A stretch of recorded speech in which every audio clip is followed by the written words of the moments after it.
Hello दोस्तों, नमस्ते, प्रणाम। स्वागत करती हूँ अपने यूट्यूब चैनल में। आज हम आप लोग को एक नाच गीत सुनाना जा रहे हैं। आशा करती हूँ आप लोग को अच्छा लगेगा। अच्छा लगा तो लाइक, सब्सक्राइब और शेयर करना और कमेंट करके बताना हमारा गाना आप लोगों को कैसा लगा।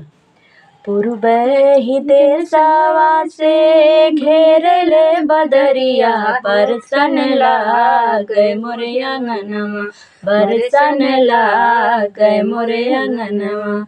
पूर्वे ही देशवा से घेरले बदरिया, बरसन लागे मोरे अंगनवा, बरसन लागे मोरे अंगनवा। बारहे बरिसवा से पिया मोर आईने, कहवा बिछावौ मैं खटोलना, कहवा बिछावौ मैं खटोलना। गंगा जमुनावा से पानी भर लैली, तनी राजा पीला ठंडा पनिया, तनी राजा पीला ठंडा पनिया।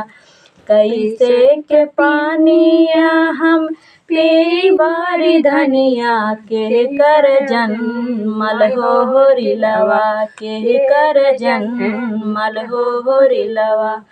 सासू जी के बेटावा, ननद जी के भैया, देवरक जन्मल हो रिलवा, देवरक जन्मल हो रिलवा।